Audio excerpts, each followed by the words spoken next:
பிரியமானவர்களே, இயேசு கிறிஸ்துவின் நாமத்தில் உங்களுக்கு என் அன்பின் வாழ்த்துக்கள். இந்த ஜெபிக்கலாம் நிகழ்ச்சியில் உங்களோடு இணைந்து ஆண்டவரோடு சமூகத்தில் ஜெபிப்பதும் வசனத்தை தியானிப்பதும் ரொம்ப சந்தோஷமான ஒரு காரியம். உலகம் எல்லாம் இருக்கிற தெய்வ பிள்ளைகளை இந்த ஜெபத்தில் கர்த்தர் இணைத்து ஜெபிக்க வைத்து கொண்டிருக்கிறார். நாம் தேசத்துக்காக, நீங்கள் இருக்கிற தேசத்திற்காக நீங்கள் ஜெபிக்க உங்கள் தேசத்துக்குள்ளே மாற்றங்கள் வருகிறதை நீங்கள் உணர்ந்து கொள்ள முடியும். நீங்கள் சோதித்து பாருங்கள். கர்த்தர் என்ன செய்து கொண்டிருக்கிறார் என்பதை நீங்கள் கவனித்து பார்த்தா தான் தெரியும். வெளிப்பிரகாரமாக நம்ம பார்க்கும்போது உலக மனிதர்களைப் போல, அரசியல்வாதிகளைப் போல நம்ம பார்த்தா ஒரு பெரிய மாற்றத்தை பார்க்க முடியாது. ஆனால் ஆண்டவரோடு இணைந்து கர்த்தர் பார்க்கிற விதமாய் நம்ம பார்க்கும்போது நம்முடைய ஜெபத்துக்கு பதில் வந்திருக்கிறது. ஆண்டவர் கிரியை செய்து கொண்டிருக்கிறார் என்பதை தெளிவாக அறிந்து கொள்ள முடியும். அப்போ உங்கள் தேசத்துக்காக நீங்கள் ஜெபங்கள், விண்ணப்பங்கள், வேண்டுதல்கள், ஸ்தோத்திரங்களை பண்ணணும். உங்கள் தேசத்தில் இருக்கிற எல்லா மக்களுக்காகவும். 1 தீமோத்தேயு 2 அதிகாரத்தில் சொல்லியிருக்குல்ல, 4 பரிமாணங்கள் ஜெபத்தை பற்றி, தூப வர்க்கத்தில் 4 பொருட்கள், அதை பற்றி தொடர்ச்சியாக நம்ம பேசியிருக்கிறோம். நீங்கள் அதை அறிந்து கொண்டீங்க. ஆண்டவருக்கு ரொம்ப சந்தோஷம். அதெல்லாம் குறிப்பெடுத்திருப்பீர்கள் என்று நம்புகிறேன். இந்த புஸ்தகம், நீங்கள் இந்த ஜெபம் என்ற புஸ்தகத்தை ஆயிரக்கணக்கான பேர் வாங்கியிருக்கிறீங்க. ரொம்ப சந்தோஷம். நீங்கள் இன்னும் இதை வாங்காதவர்கள் கட்டாயம் ஒரு புஸ்தகத்தை நீங்கள் வாங்கி கொள்ள வேண்டும். ஒவ்வொரு கிறிஸ்தவங்க வீட்லேயும் ஒரு சின்ன லைப்ரரி இருக்கணும், மினி லைப்ரரி. அப்போ இது மாதிரி 10 ரூபா தான், சில புஸ்தகம் 20 ரூபா 50 ரூபாய் கிடைக்கும். மாதத்துக்கு ஒரு புக்கு வாங்கினீங்கன்னா ஒரு வருஷத்தில் 12 புஸ்தகம் ஆயிரும். அப்போது 12 புஸ்தகம் 5 வருஷத்தில் எவ்வளோ பெரிய புஸ்தகம் இல்லை? அப்போது உங்கள் வீட்டில் பிள்ளைகளை கூட உற்சாகப்படுத்தணும் வாசிப்பதற்கு. இது ரொம்ப முக்கியம். தினம் ஒரு 10-15 பக்கம் வாசிக்க போகிறோம். நீங்கள் அப்படியே ஒரு புக்கையோ டெய்லி வாசித்து முடிக்கணும் அவசியம் இல்லை. ஒரு நாளைக்கு 10 பக்கம் வாசிங்க. ஒரு 5-6 நாள் இல்லை 10 நாளைக்குள்ள ஒரு புஸ்தகத்தை வாசித்து முடித்து விடலாம். ஒரு வாரத்தில் ஒரு புஸ்தகத்தை வாசித்து முடிச்சிடலாம். நான் எல்லாத்துலேயும் பாருங்கள், இந்த புஸ்தகத்துலலாம் நோட்ஸ் எழுதியிருப்பேன், கலர் பண்ணியிருப்பேன், எழுதியிருப்பேன். நான் புக்கு வாசிக்கும் போது அப்படி தான் பார்த்திங்களா, கலர் பென் வச்சுருப்பேன். 4 கலர் உள்ள பென் இருக்குது. நான் ட்ராவலில் போகும்போது, ஃப்ளைட்டில் போகும்போது, புக்கு வாசிக்கும் போதும் அதை குறித்து வைப்பேன். அப்போது அந்த சப்ஜெக்டை நம்ம திரும்பி பார்க்கும்போது ஈஸியாக அதை நம்ம எடுத்து அறிந்து கொள்ள முடியும். ஸ்கைலெலாம் எழுதி வச்சுருப்பேன் இதில். இதே மாதிரி ஒரு பழக்கத்தை நீங்கள் ஏற்படுத்தி கொள்ளுங்கள், பிள்ளைகளுக்கு சொல்லிக் கொடுங்க. அது நல்லது. நிறைய ஆவிக்குரிய புஸ்தகங்கள், ரொம்ப பிரயோஜனமான புஸ்தகம்லாம் இருக்குது. சாம் ஜபத்துரன் எழுதின விதவிதமான புஸ்தகங்கள் இருக்கிறது. ஒரு டிஜிஎஸ் தினகரன் அவங்களின் வரங்களை பற்றின புஸ்தகம், அது மாதிரி புஸ்தகம் இருக்கிறது. அவங்க பரலோக தரிசனம், அந்த புஸ்தகத்தை நிறைய பேர் வாங்கியிருக்கிறீங்க. வாசிக்கணும். வாங்கி வாசித்து நோட்ஸ் எல்லாம் எழுதி வைக்கணும். இந்த மாதிரி புஸ்தகங்கள் வாசிக்கிறது ரொம்ப நல்லது. நான் எங்கே போனாலும் நிறைய புஸ்தகம் வாங்குவேன். அமெரிக்காலாம் போனால் புதுசாக வந்திருக்கிற ஜெபத்தை பற்றின புஸ்தகங்கள், ஆவிக்குரிய அனாயிண்டிங்கை பற்றி புஸ்தகங்கள், இதெல்லாம் ரொம்ப பிரயோஜனமாக இருக்கும். நிறைய புஸ்தகம் வாசிக்கும்போது நிறைய வேத சத்தியங்களை நம்ம அறிந்து கொள்ள முடியும். அதனால் நீங்கள் வாங்கி உங்கள் வீட்டில் ஒரு அலமாரில் ஒரு பகுதியை சின்ன லைப்ரரியாக வைத்துக்கொள்ளுங்கள். இது மாதிரி வாங்கி வச்சுட்டிங்கன்னா வீட்டில் உள்ளவங்கள உற்சாகப்படுத்துங்க. சும்மா இருக்க நேரம் டிவிக்கு முன்னாலே நேரத்தை வீணாக்கி செல்ஃபோனை வச்சு உருட்டிக்கிட்டு இருக்கிறத விட இது மாதிரி புஸ்தகத்தை வாசிக்கிற பழக்கத்தை வீட்டில் எல்லாருக்கும் ஏற்படுத்துங்க. அது ரொம்ப பிரயோஜனம் உள்ளது. இது தி பெண்டிகாஸ்டல் மிஷன், TPM, இவங்க நிறைய புக்கு வெளியிட்டிருக்கிறாங்க. எங்களுடைய புஸ்தகம் மன்னிப்பை பற்றின ஒரு புஸ்தகம் ரொம்ப ப்ராக்டிக்கல், ஆசீர்வாதமானது. வேதத்தின் ரகசியங்களை அறிந்து கொள்ள செகண்ட் கேமிங்கை பற்றி நிறைய புஸ்தகம் இருக்கிறாரு. நீங்கள் அது மாதிரி வாங்கி வைத்து கொண்டீங்கன்னா ஒவ்வொரு சப்ஜெக்டில் வேதத்தை அறிந்து கொள்ள அதை வாசித்து நீங்கள் பைபிளை வாசிக்கும் போது நிறைய அறிந்து கொள்ள முடியும். வேதத்தை ஆராய்ந்து பாருங்கள். அதுக்கு இந்த மாதிரி புஸ்தகம்லாம் உதவியாக இருக்கும். அதனால் இதிலிருந்து தான் நான் உங்களுக்கு சொல்லி கொண்டிருக்கிறேன். இதிலேருந்து தொடர்ச்சியாக நம்ம தியானிக்கிறோம். அதனால் இந்த நாளில் கூட நாம் ஜெபத்தில் சில முக்கியமான காரியம், ஒரு 4 காரியத்தை இன்றைக்கி நம்ம பார்க்க போகிறோம். இப்போ 4 விதமான ஜெபத்தை குறித்து, ஜெப தூபத்தில் சேர்க்கப்படுகிற 4 விதமான பொருட்களோடு அதை கம்பேரிஷன் பண்ணி காரியங்களை நம்ம அறிந்து கொண்டோம். இப்போ உங்களுக்கு நிறைய பேருக்கு வித்தியாசம் தெரிஞ்சிட்டு, விண்ணப்பம்னா என்ன, வேண்டுதல்னா என்ன, ஜெபம்னா என்ன, ஸ்தோத்திரம்னா என்ன, வித்தியாசம் தெரிஞ்சிட்டல. ஒரு ஜெபத்தில் 4 விதமான பரிமாணம் இருக்கிறது. அவைகளெல்லாம் இணையும் போது தான் ஜெபம் முழுமை பெறும். இதை நம்ம அறிந்து கொள்ளணும். இந்த 4 பொருளை சேர்க்கும் போது தான் தூப வர்க்கம் என்கிற ஒரு முழுமையான பொருள் கிடைக்கும். அதனால் நம்முடைய ஜெபத்தில் இந்த 4 விதமான பரிமாணங்களும் நம்முடைய ஜெபத்தில் வெளிப்படணும். இதை குறித்து தான் நீங்கள் அறிந்து கொண்டீங்க. சரி, அடுத்து ஜெபத்தினுடைய சில முக்கிய காரியங்கள், சில முக்கியமான காரியம், ஒரு 4 காரியம், அதை நம்ம பார்க்க போகிறோம். முதலாவது நம்ம அறிந்து கொள்ளுவது, ஜெபம் என்பது தேவனோடு நாம் பேசுவது, தேவன் நம்மோடு பேசுவது. இந்த ரெண்டும், அந்த 2 காரியமும் சரியாக நடந்தால் தான் ஜெபம் முழுமை பெற்றிருக்குன்னு அர்த்தம். நம்மளே போய் போனேன், ஆண்டவர்கிட்ட எல்லாம் சொல்லிட்டேன், அவ்வளோதான். ஆண்டவர் என்ன சொன்னார் அது தெரியாதே. ஆண்டவர் பேசலாம் செய்வாரா? அவனை கேட்டால் பேசுவார். அவர் வாய் இருக்குல்ல, கண் இருக்குதில்ல பார்ப்பார், காது இருக்குல்ல கேட்பார். அவர் பேசுகிற தெய்வம். அது உங்களுக்கு தெரியுமா? பேசுகிற ஆண்டவர். நிறைய பேர் நமக்கு சின்ன வயசில் சில தப்பானதை சொல்லிட்டாங்க. அதாவது கடவுளை ஒருவன் ஒரு காலம் கண்டதில்லை, சில வசனத்தில் பாதியை வைத்து கொண்டு இப்படி சொல்லி கண்டு விசுவாசிப்பதை காட்டிலும் காணாமல் விசுவாசிப்பவன பாக்கியவான், இது மாதிரிலாம் சொல்லி நம்ம ஆண்டவரை தேடி அவரை தரிசித்து அவருடைய பதில் பெறுகிற அனுபவமே இல்லாமல் நம்ம வளர்ந்துட்டோம். அப்படி இல்லை, ஆண்டவர் நம்மோடு பேசுகிறவர். அதனால் நாம் தேவனோடு பேசுவதும் தேவன் நம்மோடு பேசுவது தான் ஜெபம். அதாவது ஃபெலோஷிப் வித் காட். 2 பேர் ஐக்கியப்பட்டான்னு 2 பேரும் பேசணும்ல, 2 சைடும் பேச்சு இருக்கணும்ல. அப்புறம் கான்வர்சேஷன். நாம் ஆண்டவரோடு பேச, ஆண்டவர் நம்மோடு பேச. ஆபிரகாமோடு கர்த்தர் பேசுகிறாரு, கர்த்தர் ஆபிரகாமோடு பேசுகிறார், ஆபிரகாம் கர்த்தரோடு பேசுகிறார். மோசே கர்த்தரோடு பேசுகிறார், மோசையோடு கர்த்தர் பேசுகிறார். ஜாஷுவா கர்த்தரோடு பேசுகிறார், யோசுவாவோடு கர்த்தர் பேசுகிறார். இதுதான் நம்ம பார்க்குறோம். இந்த அனுபவத்துக்குள்ளே நம்ம வரணும். ஜெபம் என்பது ஒன் சைடு அல்ல, நம்ம மட்டும் பேசிகிட்டு முடிச்சுட்டு வந்து விடுவதல்ல. தேவன் நம்மோடு கூட பேசணும். நீங்கள் மோசேயினுடைய சரித்திரத்தை வாசிக்கும் போது யாத்ராமத்தில் பார்த்தீங்கன்னா, மோசே கர்த்தரை நோக்கி அப்படின்ற வசனம், மோசே கர்த்தரை நோக்கி அவர் பேசுகிறார், கர்த்தரை நோக்கி. அதே சமயத்தில் இன்னும் நீங்கள் தொடர்ந்து பார்த்தீங்கன்னா அதிகமாக வரக்கூடியது கர்த்தர் மோசையை நோக்கி. அப்போது மோசே கர்த்தரை நோக்கி பேசுகிறார், கர்த்தர் மோசையை நோக்கி பேசினார். இதுதான் யாத்ராமத்தில் அடிக்கடி நம்ம பார்க்கிறோம். அப்போது நம்ம காத்திருந்து ஜெபித்து தேவனுடைய சத்தத்தை கேட்பது, தேவன் நம்மோடு பேசுவதை கேட்பது, இந்த அனுபவத்துக்குள்ளே நம்ம வரணும். நம்ம ஜெபிக்க போனோம், எங்கே போகிறீங்க? ஆண்டவரோட பேச போகிறேன்னு சொல்லுங்கள். நீங்கள் உங்களுடைய ஜெப வாழ்க்கை அப்போ ஜெபிக்க போகிறேன்னு சொல்கிறத விட ஆண்டவரோடு பேச போகிறேன், அவர் சொல்கிறதை கேட்க போகிறேன் அப்படின்னு சொல்லி பழகுங்க. உங்களுடைய ஜெப வாழ்க்கை வித்தியாசமாக மாறிடும், உங்களுடைய ஆவிக்குரிய வாழ்க்கை வித்தியாசமாக மாறிடும். அப்போது நீங்கள் உங்களுடைய பழக்கமே அப்படி இருக்கணும். பைபிளில் பார்க்குற ஆதியாமத்தில் கர்த்தர் ஆபிரகாமோடு பேசி முடித்த பின்பு எழுந்தருளி போனார். அப்போ என்ன அர்த்தம்? கர்த்தர் இறங்கி வந்து ஆபிரகாமோடு பேசுகிறார், ஆபிரகாம் கர்த்தரோடு பேசுகிறார், 2 பேரும் உறவாடுகிறாங்க. அதன் பிறகு ஆண்டவர் சொல்கிறார், ஓகே ஆபிரகாம், நம்ம மறுபடியும் சந்திக்கலாம், பை சொல்லிவிட்டு ஆண்டவர் போகிறார். ஆபிரகாம் வசனம் அப்படியே இருக்குது, கர்த்தர் ஆபிரகாமோடு பேசி முடித்த பின்பு எழுந்தருளி போனார். அப்படின்னு என்னத்தை அவர் இறங்கி வந்து அவரோடு உட்கார்ந்து பேசி இருக்கிறார். அப்போது ஒரு சிநேகிதனோடு பேசுவதை போல கர்த்தர் மோசையோடு முகமுகமாய் பேசினார். 2 ஃப்ரெண்ட்ஸ் உட்கார்ந்து பேசுகிற மாதிரி. மோசே பேசுகிறார், கர்த்தர் பேசுகிறார். மோசே பேசும்போது கர்த்தர் கவனிக்கிறார், கர்த்தர் பேசும்போது மோசே கவனிக்கிறார். இதுதான் ஜெபம் என்பது. நம்ம ஆண்டோட எனக்கு ஆண்டவரை இது தாரும், அதை தாரும், அதை செய்ய, எல்லா கவலையை வச்சிடற, ஒரு வசனத்தை வச்சு அதை மட்டுமே சொல்லிவிட்டு அவ்வளோதான் நீ வந்துடக்கூடாது. ஆண்டவர் உங்க கூட நான் பேச வந்திருக்கிறேன், நீங்கள் என்கிட்ட பேசணும், எனக்கு ஆலோசனை கொடுக்கணும், எனக்கு ஒரு கைடன்ஸ் வேணும், நீங்கள் என்ன சொல்கிறீங்கன்னு நான் அறிந்து கொள்ள விரும்புகிறேன், உங்களுடைய சித்தத்தை அறிந்து கொள்ளணும். ஆண்டவர்கிட்ட மனம் திறந்து பேசிட்டு அவர் சொல்லுவதை கவனிக்கணும். 2 பேர் ஃபோனில் பேசுகிறீங்க, சிலர் பார்த்தீங்களா அவங்களே பேசுவாங்க, அவங்களே கேள்வி கேட்பாங்க, அவங்களே பதில் சொல்லி கொள்ளுவாங்க, நம்மளை பேசவே விட மாட்டாங்க. அப்படி ஆட்கள் பார்த்துருக்கீங்களா? அவங்கள பல கேள்வி அப்படியே கேட்டுக்கிட்டே இருப்பாங்க, பதில் அவங்களே சொல்லுவாங்க, ஆமேன்னு போயிடுவாங்க.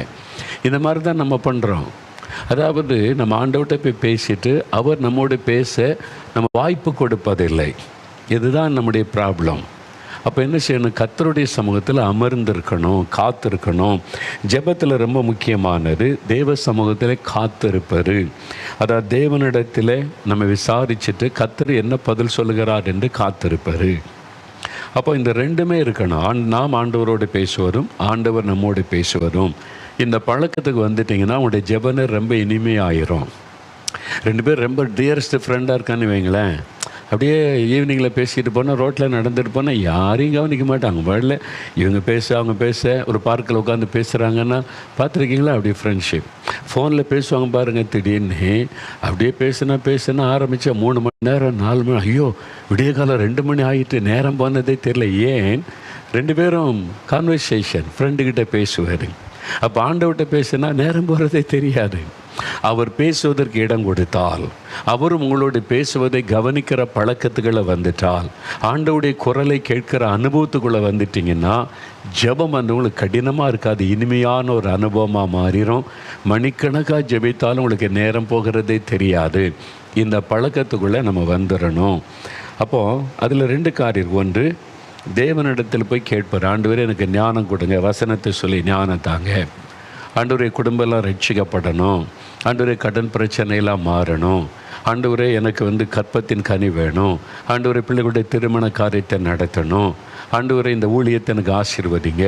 ஆண்டவரிடத்தில் ஒரு காரியத்தை கேட்பது, நமக்கு என்ன தேவையோ அதெல்லாம் சொல்லி கேட்பது, அது ஜெபம். அதுவும் ஜெபந்தான். ஆனால் இன்னொரு அனுபவம் இருக்கிறது, தேவனிடத்தில் விசாரிப்பது. நல்லா அறிந்து கொள்ளுங்க, தேவனிடத்தில் கேட்பது, தேவனிடத்தில் விசாரிப்பது. இந்த 2மே நமக்கு அவசியம், மறந்துடக்கூடாது. நம்ம இயேசுடிக்கிறாரில் ஒரு ஜெப புஸ்தகம் வெளியிட்டிருக்கோம், ப்ரேயர் டைரி. என் ஜெப புஸ்தகம்னு சொல்லி வெளியிட்டிருக்கிறோம், ப்ரேயர் டைரி. அதில் வந்து ஒவ்வொரு அந்த பக்கத்தில் 2ல் 1ல் வந்து விண்ணப்பம் இருக்கும், நம்முடைய ஜெபம் தேவனுக்கு தெரியப்படுத்துகிற ஜெபத்துக்கான ஒரு வசனம், அதுக்கு இடம் இருக்கும். இன்னொரு பக்கத்தில் தேவனிடத்தில் விசாரிப்பது. ஆண்டவரே இதுக்கு நான் என்ன செய்யணும், இப்படி அதை தான் நான் பயன்படுத்துகிறேன். என்னோட சின்ன ஒரு நோட் புக்கு தான் அது. அதில் வந்து வசனம் பிரிண்ட் பண்ணியிருக்கோம். நம்முடைய எல்லா ஸ்டால்களில் அது கிடைக்கும். ஒன்று வந்து ஜெபம், விண்ணப்பம், நான் இதுக்கு ஜெபிக்கணும் அதை எழுதி வச்சுருப்பேன், அதை சொல்லி ஜெபிப்பேன். இன்னொரு பக்கத்தில் விசாரிப்பேன், ஆண்டவர் இதுக்கு நான் என்ன செய்யணும், நீங்கள் இப்படி சொல்லியிருக்கிறீங்க, அதை எப்படி செய்யணும், என்ன செய்யணும் சொல்லுங்கள். இந்த வருஷம் இன்னும் நான் எங்கெங்கெல்லாம் ஊழியத்துக்கு போகணும், இங்கெல்லாம் ஊழியத்துக்கு கூப்பிட்றாங்க, நான் எந்த இடத்துக்கு போகணுன்னு விரும்புகிறீங்க, அதுக்கெல்லாம் நீங்கள் எனக்கு ஆலோசனை கொடுங்கன்னு எழுதுவார். அப்படி என்னுடைய சொந்த காரியம், ஃபேமிலி காரியம், ஊழிய காரியம், நான் தீர்மானம் எடுக்க வேண்டிய காரியத்தெல்லாம் அதில் எழுதி வச்சு தொடர்ந்து ஜெபம் பண்ணியிருக்கேன், எனக்கு ஆலோசனை கொடுங்க, நான் என்ன செய்யணும். தேவனிடத்தில் விசாரிப்பது. அப்படி விசாரித்த காத்திருந்து ஜெபிக்கும்போது சில சமயத்துக்கு ஒரே நாளில் பதில் வரும், சிலதுக்கு ஒரே நாளில் பதில் வராது. நம்ம ஜெபிச்சுக்கிட்டே இருப்போம், ஒரு நாள் ட்ராவலில் போகும்போது அதுக்கான பதில் வரும். தேவன் எந்த நேரத்திலும் எப்படியும் நம்மோடு கூட பேச முடியும். ஜெப அறையில் போய் ஜெபிக்கும் போது தான் என்பது அல்ல, நடக்கும்போதும் பேசுவார், ட்ராவலில் இருக்கும்போதும் பேசுவார். எனி டைம் ஆண்டவர் நம்மோடு கூட பேசி, நீ இந்த மாதிரி என்கிட்ட கேட்டுக்கிட்டே இருக்கல்ல, இதை தான் நீ செய் அப்படின்னு திடீர்னு பதில் தருவார். அது அவருடைய அனந்த ஞானம், அவருடைய கிருபை. அதனால் நம்முடைய வேலை ஒன்று, நாம் ஆண்டவருக்கு காரியத்தை தெரியப்படுத்துவது, இன்னொன்று ஆண்டவரிடத்தில் விசாரிப்பது. இந்த 2மே ஜெபத்தில் ரொம்ப முக்கியம். அதற்கு ஒரு 2 உதாரணத்தை நீங்கள் பார்க்கணுமானா, ஆதியாகமம் 25ஆம் அதிகாரம் எடுங்க. ஆதியாகமம் 25ஆம் அதிகாரம். ரெபேக்காள், நான் ஏற்கனவே சொல்லியிருக்கிறேன், திரும்பவும் சொல்லுவதில் நான் மகிழ்ச்சி அடைகிறேன். என்னை திரும்ப கேட்கும்போது தான் சிலருக்குள்ளே அது ஆழமாக பதிகிறது. ரெபேக்காள் ஈசாக்குடைய மனைவி. அப்போ ரெபேக்காள் தன்னுடைய சொந்த குடும்பத்தை விட்டு ஈசாக்கோடு வாழ்வதற்கு வேறொரு தேசத்துக்கு வந்திருக்கிறாள், வெகு தூரம் பிரயாணப்பட்டு. இப்போ அவள் 20 வருஷம் கழித்து அவளுக்கு ஒரு ஆசீர்வாதம் கிடைக்கிறது. என்ன நடக்கிற பாருங்கள், 22, 23. அவள் கர்ப்பத்திலே பிள்ளைகள் ஒன்றோடு ஒன்று மோதி கொண்டிருந்தன. அப்பொழுது அவள், இப்படியானால் எனக்கு எப்படியோ என்று சொல்லி கர்த்தரிடத்தில் விசாரிக்கும்படி போனாள். கர்த்தரிடத்தில் ஜெபிக்கும்படி போனாள் என்று எழுதப்படலை, விசாரிக்கும்படி போனாள். நல்ல கவனி. அதுவும் ஜெபத்தில் ஒரு பகுதி தேவனிடத்தில் விசாரிப்பது. ஜெபம் ஆண்டோட போய் அதை தார இது தார கேட்குறத ஜெபம்னு நினைக்கிறோம், அது ஒரு பகுதி. இன்னொரு பகுதி தேவனிடத்தில் விசாரித்து ஆலோசனை பெற்றுக்கொள்வது. அவள் கர்த்தரிடத்தில் விசாரிக்கும்படி போனாள். அந்த காலத்தில் அவளுடைய கர்ப்பத்தில் குழந்தைகள் மோதுது, உள்ளே என்னதோ நடக்குது, அவளுக்கு அது விளங்கலை. அது முதல் பிரசவம். 20 வருஷம் கழித்து அவளுக்கு கர்ப்பத்தில் குழந்தைகள். இப்போது அவளுக்கு எத்தனை குழந்தை இருக்குன்னு தெரியாது, என்ன நடக்குன்னு தெரியாது. இப்போ எங்கே போய் விசாரிக்கிறது? அம்மா பக்கத்துலேருந்தே கேட்கலாம். அம்மா வேறொரு நாட்டில் இருக்கிறாங்க. மாமியார் இருந்த கேட்கலாம், மாமியார் இறந்துட்டாங்க. மாமனார் ஆபிரகாம் இருக்கிறார், கணவர் ஈசாக்கு இருக்கிறார். மருத்துவச்சிகள் இருந்திருப்பாங்க, அவங்ககிட்ட இப்போ என்ன கேட்குறது? அல்லது இவங்கள ஆண்கள் அவங்கள்ட்ட என்ன கேட்குறது? நம்மை சிருஷ்டித்தவர் ஆண்டவர். நம்ம மாமனாரும் கணவரும் ஆண்டவரோடு பேசுகிறாங்க, ஆண்டவர் அவர்களோட பேசுகிறார். என்கிட்ட ஆண்டவர் பேசுவார்ல, நானும் இந்த குடும்பத்தில் ஒருத்தி தானே. கர்த்தரிடத்தில் விசாரிக்க போனாள். அப்போது ஆபிரகாம் ஈசாக்கு ஜெபிக்கிறதெல்லாம் கவனித்து அவங்க பிரார்த்தனை பண்ணுற ஒரு இடம் இருந்திருக்கணும். பலி செலுத்தி ஆண்டவரிடத்தில் பதிலை பெற்றுக்கொள்ளுகிற இடம். அந்த மாதிரி ஒரு இடத்துல போய் கர்த்தரிடத்தில், ஆண்டவரே, என் கர்ப்பத்தில் ஏதோ சண்டை நடக்கிற மாதிரி இருக்குது, என்னன்னு எனக்கு தெரியல, எங்கள் அம்மாவும் பக்கத்தில் இல்லை, மாமியாரும் இல்லை, நான் யாரிடத்துலையும் கேட்க முடியாது, இது என்னது எனக்கு தெரியலையே, எனக்கு சொல்லுங்கள். அப்போ ஆண்டவர் பேசுகிறார். இவ்வளோ அழகான ஒரு ஜெபம் பார்த்தீங்களா? விசாரித்தாள். அப்போ அதற்கு கர்த்தர், 2 ஜாதிகள் உன் கர்ப்பத்தில் உண்டாயிருக்கிறது, 2 வித ஜனங்கள் உன் வயிற்றிலிருந்து பிரியும், அவர்களில் ஒரு ஜனத்தார் மற்ற ஜனத்தை பார்க்கிலும் பலத்திருப்பார்கள், மூத்தவன் இளையவனை சேவிப்பான் என்றார். பார்த்தீங்களா? ஆண்டவர் ஒரு வருங்காலத்தை சொல்லி கொடுத்துட்டார். உன் கர்ப்பத்தில் 2 குழந்தைகள் இருக்குது, 2 ஜாதி பிரியும், மூத்தவன் இளையவனை சேவிப்பான், இளையவன் தான் உயர்ந்திருப்பான் அப்படின்னு ஆண்டவர் முன்கூட்டி எல்லாம் சொல்லிட்டார். அப்போ ரெபேக்காளுக்கு நல்லா தெரியும், யாக்கோபு தான் தேவனால் தெரிந்து கொள்ளப்பட்டவர், அவர் மூலமாக தான் தேவன் பெரிய காரியத்தை செய்யப்போற உயர்த்த போகிறார் என்பது தெரியும். இதெல்லாம் எப்படி தெரியும்? விசாரித்தாள். நீங்கள் கர்த்தரிடத்தில் போய் உங்களுடைய பிள்ளைகள் காரியமாக விசாரிக்கணும். என் பிள்ளைகள் என்ன படிக்கணும், நீங்கள் என்ன விரும்புகிறீங்க, எங்கே படிக்க வைக்க. நிறைய பேர் நான் அங்கே படிக்க வைக்கிறேன், இங்கே படிக்க வைக்கிறேன், வெளிநாட்டுக்கு அனுப்புனேன்னு சொல்லி இப்போ 10 லட்சம் 20 லட்சம் 30 லட்சம் கேட்குறாங்க. சர்டிஃபிகேட் கிடைக்கல, பாதியில் நிற்கிது, என்ன பண்ணுன்னு தெரியல. ஏன் அங்கே படிக்க வச்சுங்க? விசுவாசம். விசுவாசம் என்பது சும்மா நீங்கள் விசுவாசிப்பல. எதன் மேலே விசுவாசம்? ஆண்டவருடைய வல்லமை மேலே தான். ஆண்டவருடைய வல்லமைன்னா, ஆண்டவர் வாக்கு கொடுத்தாரா, அந்த வாக்கு தத்தம் தந்து அதில் விசுவாசம் இருக்கணும். உன் பிள்ளையை வெளிநாட்டில் படிக்கவே நான் உன் தேவையை சந்திப்பேன்னு சொன்னாரா? நீங்களாக விசுவாசத்தோடு படிக்க வைக்கிறேன்னு கடன் பிரச்சனைக்குள்ளே சிக்குவார். கர்த்தரிடத்தில் ஆலோசனை கேட்பதே இல்லை. இப்போ மேரேஜ் பிரச்சனை வந்துட்டு, அப்போ நீங்கள் ஆண்டவர்கிட்ட கேட்டிங்களா? நான் ஜெபம் பண்ணி தாங்க செஞ்சோம், ஜெபம் பண்ணி தான் எல்லோரும் கிறிஸ்தவங்க சொல்கிற பதில், ஜெபம் பண்ணி தான் செஞ்சோம், ஜெபம் பண்ணி தான் எல்லாம் நடத்தணும், விசுவாசத்தோடு தான் செய்தோம். அதெல்லாம் இருக்கட்ட. கர்த்தரிடத்தில் கேட்டிங்களா? ஆண்டவரே, இந்த திருமணத்தை செய்யலாமா, இதுதான் ஏற்ற துணையா, நாங்கள் என்ன செய்யணும், எப்படி செய்யணும் கேட்டிங்களா? இந்த திருமணத்தை எப்படி நடத்தணும்னு கேட்டிங்களா? அவங்க கார்டு அடிக்கிறாங்க, நான் அப்படி அடிக்கிறேன், அவங்க இப்படி விருந்து வைக்கிறாங்க, நான் இப்படி விருந்து வைக்கிறேன். உலக மக்களை பார்த்துட்டு உங்கள் ஆசையெல்லாம் நிறைவேற்றிட்டு கடன் கடன் கடன். காரணம் யார்? நீங்கள் தானே தவிர கர்த்தரில். ஏன்னா கர்த்தரிடத்தில் விசாரிக்கலை. நம்மளாம் ஆசைப்படுறதை செஞ்சுட்டு விசுவாசித்தோன்னு ஒரு வார்த்தையில் சொல்கிறோம், ஜெபித்தோன்னு சொல்கிறோம். விசாரிச்சிங்களா ஆண்டவரிடத்தில்? அதுதான் முக்கியம். பிள்ளைகளை என்ன படிக்க வைக்கணும்னு விசாரிச்சிங்களா? எங்கே படிக்க வைக்கணும்னு விசாரிச்சிங்களா? நீங்களே ஆசைப்பட்டு நீங்களே தீர்மானம் பண்ணி கேட்டால் விசுவாசித்தேன் ஜெபம் பண்ண அப்படின்னு சொல்லுகிறோம். அதெல்லாம் விசாரிக்கணும் கர்த்தரிடத்தில். ரெபேக்காள் போய் விசாரித்தாள். இப்போது அதே மாதிரி 1 சாமுவேல் 23 அதிகாரத்தில் 1 சாமுவேல் 23 அதிகாரம் எடுங்க. தாவீதை குறித்து ரொம்ப அருமையான காரியம். ஏன்னா தாவீது அந்த கேரக்டர் எனக்கு ரொம்ப பிடிக்கும். தாவீதை பற்றி நிறைய தியானிச்சிருக்கிறேன். ஏன்னு சொன்னால், தாவீதை குறித்து ஆண்டவர் சொல்ல, தாவீதை என் இருதயத்திற்கு ஏற்றவனாய் கண்டேன், எனக்கு சித்தமானதெல்லாம் அவன் செய்வான். ஆண்டவர் சாட்சி கொடுக்கிறார். நான் சொல்ல, ஆண்டவர் நம்முடைய இருதயத்திற்கு ஏற்றவனாய் என்னை மாற்றுங்க. தாவீது சில மிஸ்டேக்லாம் பண்ணார், அதெல்லாம் தேவனை துக்கப்படுத்தினால் அதிலே கடந்தலை எளிமை வந்துட்டார். கர்த்தரிடத்தில் கேட்டு கேட்டு செயல்பட்டனால தாவீது மேலே ஆண்டவருக்கு ஒரு விசேஷித்த அன்பு. அதனால் தாவீது நிமித்தம் அவருடைய சந்ததி இன்றைக்கு வரைக்கும் தாவீது நிமித்தம் இஸ்ரவேலுக்கு தேவன் ஆதரவாக இருந்து நடத்தி கொண்டிருக்கிறார். இதையெல்லாம் நம்ம பார்க்குறோம். 1 சாமுவேல் 23 அதிகாரம் முதல் 4 வசனம் வாசிக்கிறேன். கவனமாக பாருங்கள், இதுக்குள்ளே நம்ம ஆழமான சத்தியம் இருக்கிறது. இதோ பெலிஸ்தர் கேகலாவின் மேல் யுத்தம் பண்ணி களஞ்சியங்களை கொள்ளையிடுகிறார்கள் என்று தாவீதுக்கு அறிவிக்கப்பட்டது. கேகலான்றது ஒரு பட்டணம். அப்பொழுது தாவீது, நான் போய் அந்த பெலிஸ்தரை முறியடிக்கலாமா என்று கர்த்தரிடத்தில் விசாரித்தான். கர்த்தரிடத்தில் விசாரிக்கிறார். நமக்கு தைரியம் இருக்குது, நமக்கு பயிற்சி இருக்குது, வாங்க நம்ம போய் யுத்தம் பண்ணலாம் எப்படி இவங்க நம்முடைய பட்டணத்துக்குள்ளே நுழைஞ்சு நம்ம ஜனத்தை பாதிக்கிறாங்க, கம் வி வில் ஃபைட் அப்படின்னு தாவீது புறப்படலை. ஜெபம் பண்ணிட்டு, ஆண்டவரே நாங்கள் யுத்தம் பண்ண போகிறோம், எங்களுக்கு உதவி செய்யுங்க, எங்களுக்கு துணை நீங்க, கோலியாத்தை வீழ்த்த உதவி செய்கிறீங்க, இப்போ உதவி செய்யுங்க. ஜெபிச்சுட்டு போகலை, விசாரிக்கிறார். என்ன விசாரிக்கிறாரு? ஆண்டவரே நான் போய் பெலிஸ்தரை முறியடிக்கலாமா? தான் கோலியாத்தை கொன்னாச்சு, அப்போவே முறியடிச்சாச்சு, இப்போ இவங்க யார் பார்த்துடலாம் ஒரு கை, இப்போ கர்த்தர் கூட இருக்கிறார். அப்படி வீரம் பேசவில்லை.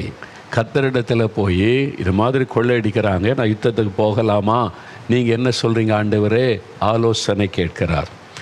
கர்த்தரிடத்தில் விசாரித்ததற்கு கர்த்தர், நீ போ, பெலிஸ்தரை முறியடித்து கேகிலாவை ரட்சிப்பாயாக என்று தாவீதுக்கு சொன்னார். நீ போ, நீ ரட்சிப்பாயாகன்னு சொல்கிறார். அந்த வார்த்தையில் அதான் விசுவாசம். உங்கள் பிள்ளைகளுடைய படிப்பை குறித்து, எதிர்காலத்தை குறித்து, உங்கள் பிஸ்னஸை குறித்து, ஊழியத்தை குறித்து கர்த்தர் என்ன வாக்கு கொடுத்திருக்கிறார், அதில் விசுவாசம் வைப்பது தான் உண்மையான விசுவாசம். இல்லை ஆண்டவர் ஆபிரகாம் ஆசீர்வதிச்சார், இவர் ஆசீர்வதிச்சார், என்ன ஆசீர்வதிப்பார், நான் விசுவாசிக்கிறேன். இது நம்முடைய அறியாமை. அதனால் கர்த்தரிடத்தில் விசாரிக்கணும், கேட்கணும். ஆண்டவரிடத்தில் கேட்டு தான்.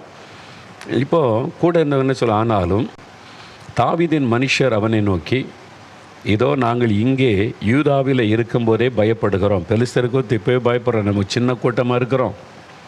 நாங்கள் பெலிஸ்தருடைய சேனைகளை எதிர்க்கிறதற்கு கேகிலாவுக்கு போனால் எவ்வளவு அதிகம், அவங்க பெரிய சேனை, ஒரு தேசத்தின் சேனை, நம்ம ஒரு சிறு கூட்டம், நம்ம போனால் எப்படி ஜெயிக்க முடியும்?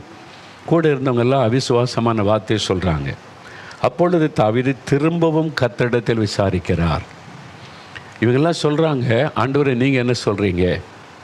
இவங்கெல்லாம் இப்படி நினைக்கிறாங்க, பேசுகிறாங்க, ஆனாலும் நீங்கள் சொல்லதை நான் செய்வேன். நீங்கள் திரும்ப விசாரித்த போது கர்த்தர் அவனுக்கு உத்தரமாக, நீ எழும்பி கேகிலாவுக்கு போ, நான் பெலிஸ்தரை உன் கையில் ஒப்பு கொடுப்பேன். அதான் வாக்குத்தத்தம், அதில் தான் விசுவாசம். அப்போ தேவன் தெளிவாக பேசுகிறார். தாவீதோடு பேசினாருன்னா உங்கள்கிட்ட பேச மாட்டாரா? உங்கள்கிட்ட பேசுவார்ல. முதல்ல அது விசுவாசிங்க. என்னோடு என் ஆண்டவர் பேசுவார். நீங்கள் அவருடைய பிள்ளையானால் தகப்பன் பேசுவார் பிள்ளைகளோட. நீங்கள் பிள்ளைகள் இல்லைன்னா பரவாயில்ல, அவங்கள்ட்ட பேச மாட்டார். நீங்கள் பிள்ளைகள் தானே, அவருடைய ரத்தத்தால் கழுவப்பட்டீங்களா, ஆவியினால் நிரப்பப்பட்டீங்களா, அப்போ கட்டாயம் பேசுவார். நீங்கள் காத்திருக்கணும், நீங்கள் வெயிட் பண்ணணும், அவருடைய சமூகத்தில் அமர்ந்திருக்கணும்.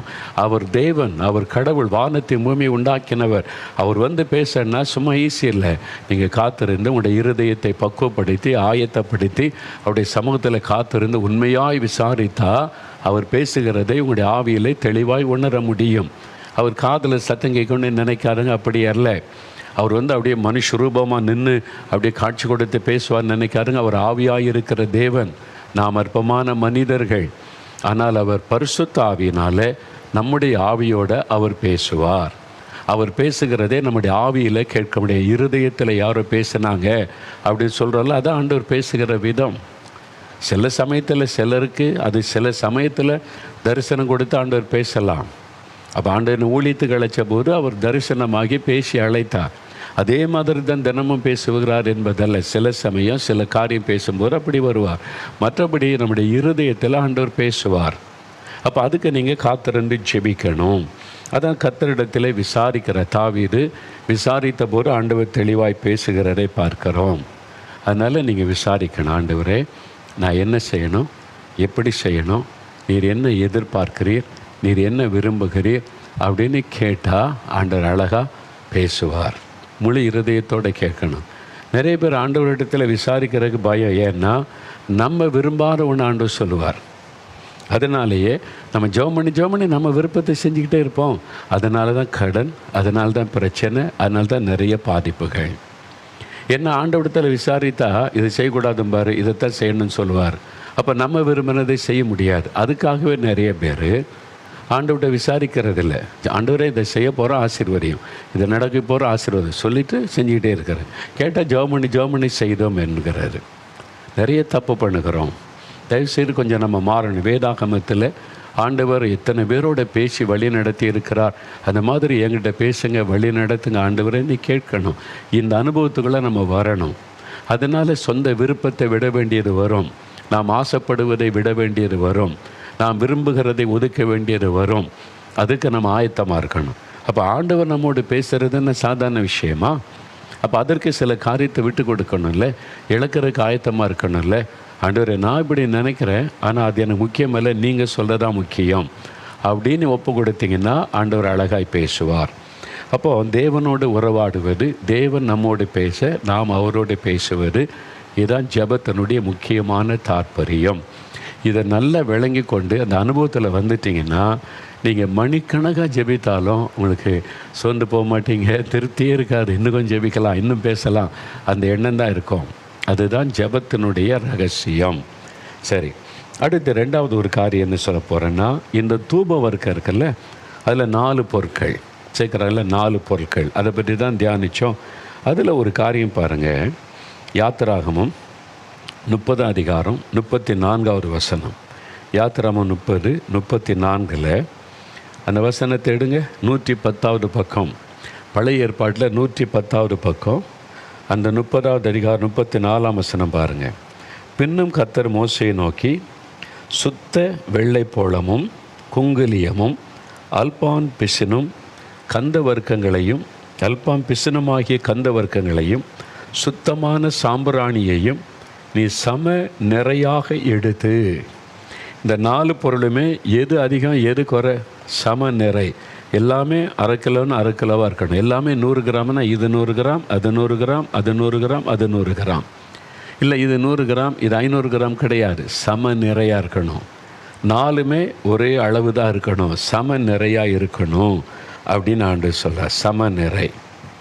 அப்போது இது 4ம் ஒன்றா இருக்கணும். 4க்கும் ஒன்று கூட ஒன்று குறை அப்படி கிடையாது. 4 சம நிறை.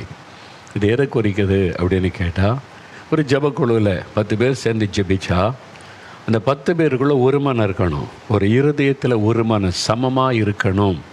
ஆளுக்கு ஒரு பக்கம் இழுத்து கொண்டு ஆளுக்கு ஒரு பக்கம் அந்த ஒரு மனம் இல்லாமல் ஆளுக்கு ஒன்று சொல்லி கொண்டு இருந்தால் ஜெபத்தில் ஆசீர்வாதத்தை பார்க்க முடியாது. இது ஒரு மன ஜெபத்தை குறிக்கும். ஆலயத்தில் கூடி வரும்போது சரி, ஒரு ஜெபக்குழுவாக ஜெபிக்கும் போது சரி, இந்த ஒரு மனம் என்பது ரொம்ப முக்கியம்.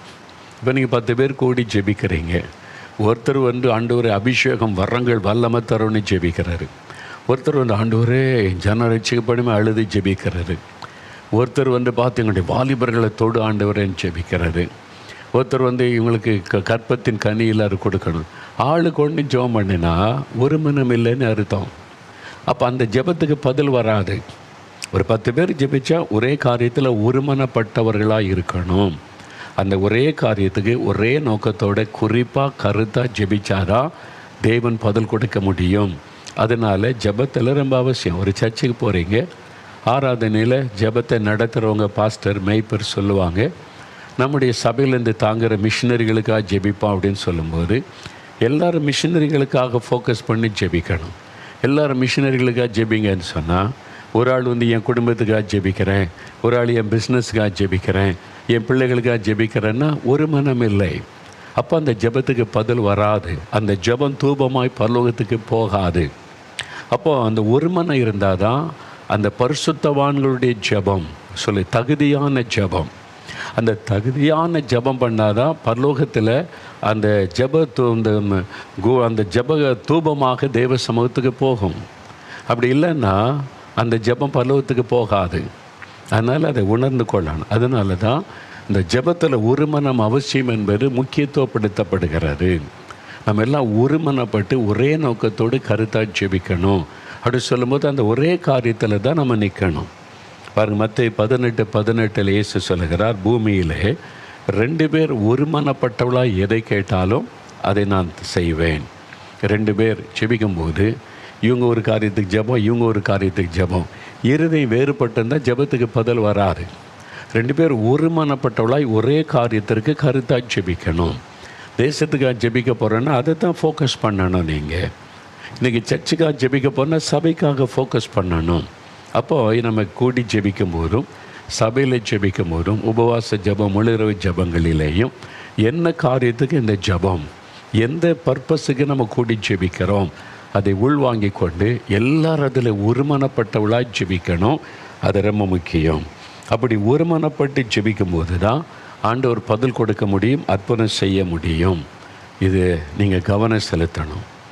அதனால் ஜெபிக்க போகும்போது நம்ம மற்றவங்க என்ன சொல்கிறாங்க, லீட் பண்ணுறவங்க எதை கைட் பண்ணுறாங்க, அதில் கவனம் செலுத்தி அதில் ஒருமனப்பட்டவளாக நம்ம ஜெபிக்கிறதில் கவனமாக இருக்கணும். அப்போ ஆண்டவர் அற்புதம் செய்கிறத நம்ம தெளிவாய் பார்க்க முடியும்.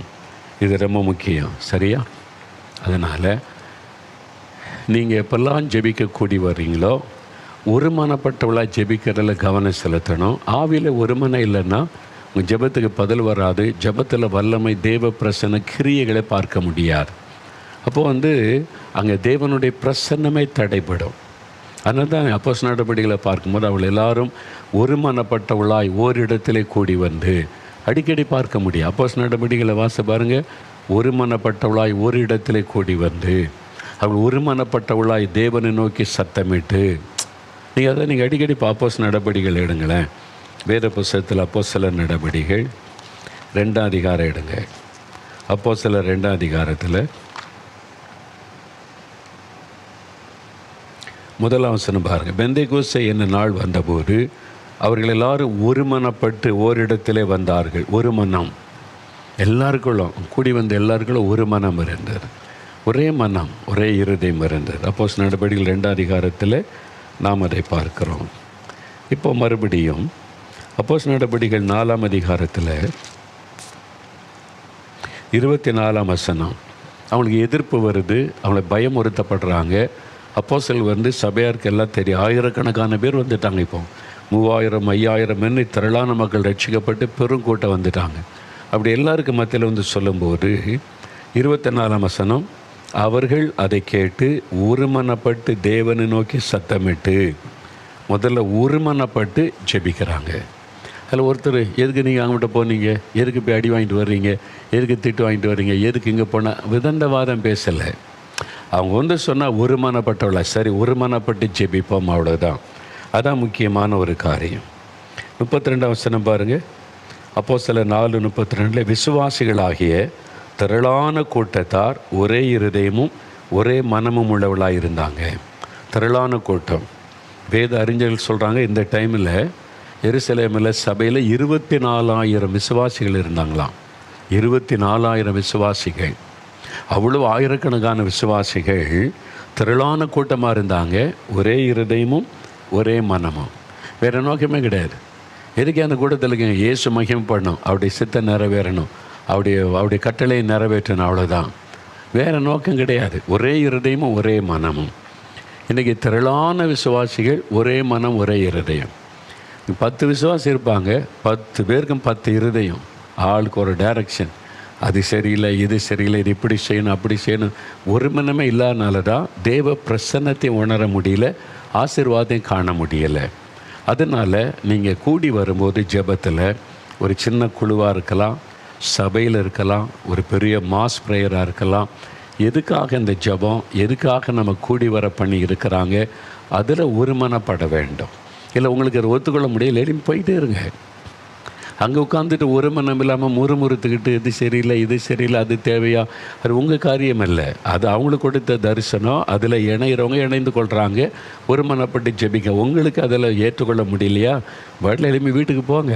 அங்கே உட்காந்துக்கிட்டு ஒரு மனதை கெடுத்து ஆசீர்வாதத்தை குலைத்து கொண்டு இருக்காரு. ஏன்னா உங்களால் அதை ஏற்றுக்கொள்ள முடியல. எல்லா பேருக்கு அதில் உட்காந்துட்டு அதில் குறை கண்டுபிடிக்கிறது, முறுமுறுத்துக்கிட்டு இருக்கிறது வேண்டாம். ஒரு மனப்பட்டவங்க ஜெபிக்கட்டும்.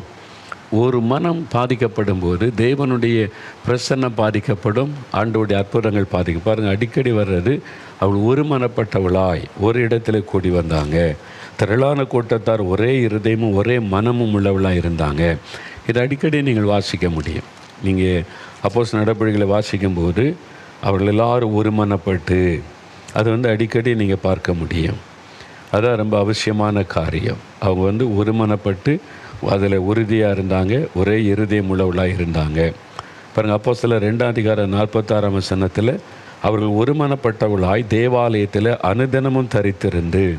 ஒருமனப்பட்டவளாய் தேவாலயத்தில் தரித்திருந்து. இந்த ஆலயத்துக்கு வர்றோம், ஏன் ஆசீர்வாதத்தை பார்க்க முடியல? ஒவ்வொருத்தருக்கும் ஒன்றுன்னு, ஒவ்வொரு இருதயம், அது சரியில்லை, இது சரியில்லை, அப்படி சரியில்லை, இந்த கமிட்டி சரியில்லை, அவங்க சரியில்லை, பாஸ்டர் சரியில்லை.